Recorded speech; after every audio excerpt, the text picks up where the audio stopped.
Hey guys, myself Neetu Gupta from NLS Bangalore. I am here to discuss with you legal current affairs. So in the last session, I have discussed regarding north East council plenary की इनकी जो meetings थी वो कहाँ पे held हुई थी, इनका जो सेशन था कहाँ पे हेल्ड हुआ था, गुवाहाटी में हेल्ड हुआ था। ठीक है, तो 60th प्लेनरी सेशन था इनका। उसमें यूनियन होम मिनिस्टर थे हमारे, उन्होंने क्या कहा है, नॉर्थ ईस्टर्न रीजन स्टेट्स को एश्योर करवाया है कि उनका जो आर्टिकल 371 है, उनकी जो स्पेशल प्रोविजंस है उनको यूनियन गवर्नमेंट टच नहीं करेगी, उनको डाइल्यूट नहीं करेगी। Is it clear? तो उनको 371 में मैंने आपको बताया था they have been given with the some of the special powers. North Eastern Council now ये जो है क्या है, ये एक नोडल एजेंसी है जो कि नॉर्थ ईस्ट रीजन के इकोनॉमिक और सोशल डेवलपमेंट के लिए काम करती है। तो इसमें कितने 8 स्टेट्स आती हैं आपकी, वो कौन सी 8 स्टेट्स हैं? अरुणाचल प्रदेश, असम, मणिपुर, मेघालय, मिज़ोरम, नागालैंड, सिक्किम, त्रिपुरा। अब मैं आपको सिर्फ ये ब्रीफ में बता रही हूँ, please for detail check my previous sessions. Is it clear? So ये जो कॉन्स्टिट्यूट हुई थी, it was constituted under North East council act 1971। Now then we have discussed इसमें कौन कौन आते हैं, इनकी जो ये नॉर्थ ईस्टर्न काउंसिल है, इनकी कॉम्पोजिशन है, मेंबर्स कौन कौन से आते हैं। Then we have discussed their functions. Is it clear? So the next topic of our is the 126 constitutional amendment bill.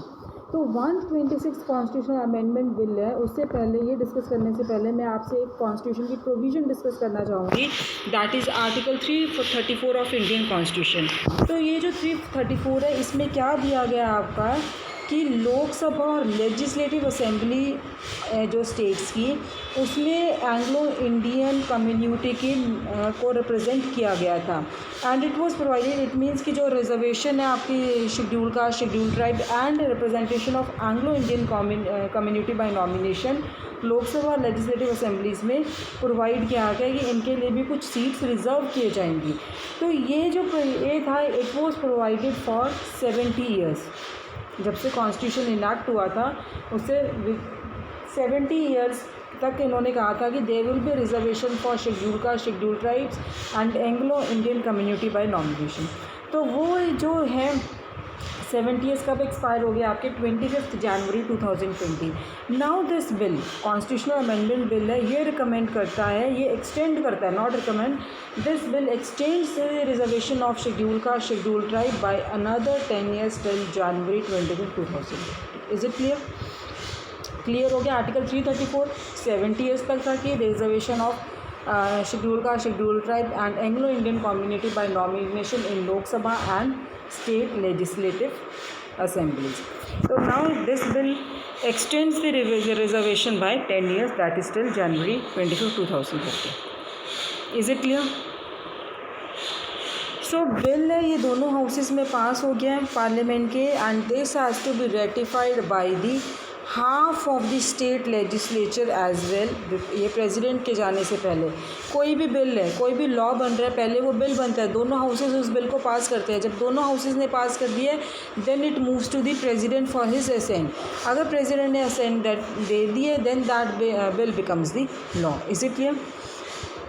सो ये जो अमेंडमेंट पार्लियामेंट ने पास किए हैं, अब मैंने आपको क्या बोला था कि ये जो बिल है एक्सटेंड रिजर्वेशन फॉर शेड्यूल का शेड्यूल ट्राइब, मैंने वहाँ पे ये नहीं बोला था कि एंग्लो इंडियन कम्युनिटीज़ के लिए नहीं बोला मैंने।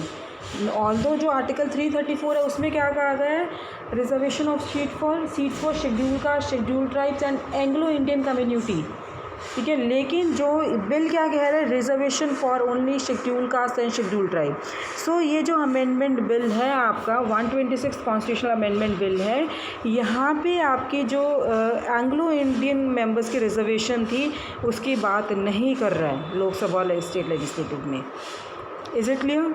सो दे हैव जो ये अमेंडमेंट है effectively does away with the reservation of Anglo Indian members in Lok Sabha and state legislative assembly. Now who are Anglo Indians? Anglo Indians है कौन? एंग्लो इंडियन कम्युनिटी है जो इंडिया में, वो अपना ओरिजिन कहाँ से ट्रेस करती है? It traces its origin to official policy of British East India Company. Is it clear?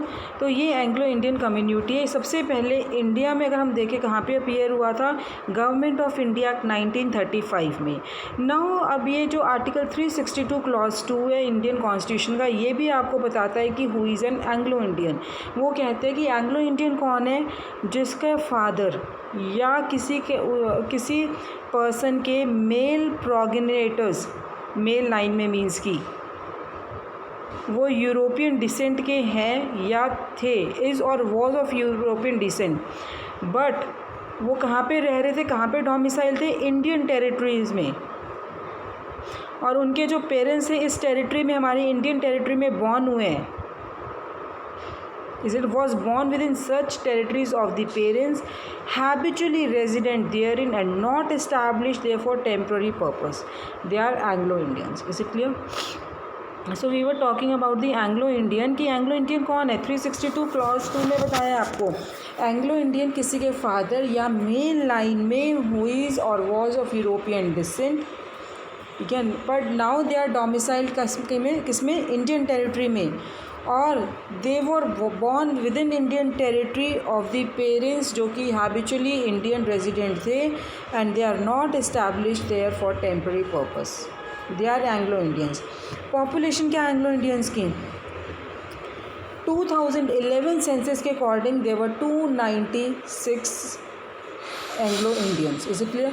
Now provision for the reservation, provision for the reservation in legislature, article 332 क्या कहता है कि हमारे जो लॉ में इनकी कोई रिजर्वेशन की प्रोविजन बताई गई है। येस, 332 में क्या बताया, आर्टिकल 332 ऑफ इंडियन कॉन्स्टिट्यूशन कि इन लोकसभा में 2 एंग्लो इंडियन नॉमिनेट होंगे and they will be nominated by the president. 333 में, आर्टिकल 333 ऑफ इंडियन कॉन्स्टिट्यूशन कि जो 1 Anglo Indian will be nominated to the legislative assembly by governor. Third provision that talks about the reservation in the legislature, तो हमारे 10th schedule में मैंने already आपको बताया कि there are 12 schedules to our constitution. So 10th schedule के according Anglo Indian members है जो लोकसभा के या फिर स्टेट लेजिस्लेटिव असेंबली के, वो मेंबरशिप ले सकते हैं। जब वो नॉमिनेट हो गए, they can take the membership within 6 months।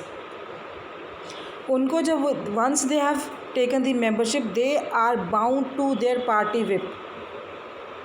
जैसे एंग्लो इंडियन मेंबर्स हैं, they also have the same powers as other members, but सिर्फ डिफरेंस क्या है कि they cannot vote in the election of the president because they are nominated by the president. In brief I am again discussing this topic, और वो क्या topic के बारे में हम डिस्कस कर रहे थे, we were talking about the 126 constitutional amendment bill. तो इसमें क्या है, बिफोर डिस्कसिंग दिस, आर्टिकल 334 क्या कहता है कि for 70 years from the constitution, जब से कॉन्स्टिट्यूशन हमारा इनैक्ट हुआ था तब से 70 ईयर्स तक there was a reservation for schedule caste, schedule tribes and the Anglo Indians nominated in Lok Sabha and legislative assembly of the states. तो अब क्या है, वो टाइम पीरियड एक्सपायर हो गया on 25 January 2020। Now this bill 126 constitutional amendment extend करता है,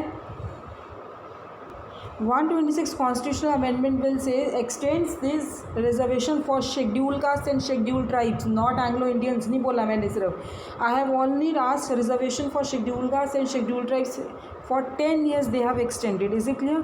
So now this bill extends the reservation for till 25th January 2030. Bill दोनों हाउसेज ने पास किया है, then it has to be ratified by the state legislature, then it will move to the president's assembly. So जो amendment ये parliament ने pass की है, this does away with the reservation of Anglo Indian members. Anglo Indian कौन है, that is defined under section 3 article 366 clause 2 of Indian constitution. Is it clear? Next is that कि सो ये आपका यहाँ पॉपुलेशन कितनी है, 2011 सेंसस के according there is 296 Anglo Indians. Now provision, is there any provisions for the reservation in legislature? Yes, article 332 or 333 talks about their reservation. तो Anglo Indian Anglo Indians हैं जो, उनका लोकसभा में प्रेसिडेंट नॉमिनेट करेंगे and there 2 Anglo Indians will be nominated by the presidents in Lok Sabha. 333 क्या कहता है कि one Anglo Indian to be nominated by the governor in legislative assembly. Is it clear? Now 10th schedule, उसमें भी ये कहा गया है कि एंग्लो इंडियन मेंबर्स हैं लोकसभा या लेजिस्लेटिव के असेंबलीज के, they can become the member of any party within 6 months, but they have to win the, they are bound to party whip, जो they will enjoy the same powers as other except they cannot vote in the election of president because they are nominated by the president. Is it clear? So in the next session we are going to take up another topic, that is tussle over Belagvi. Thank you.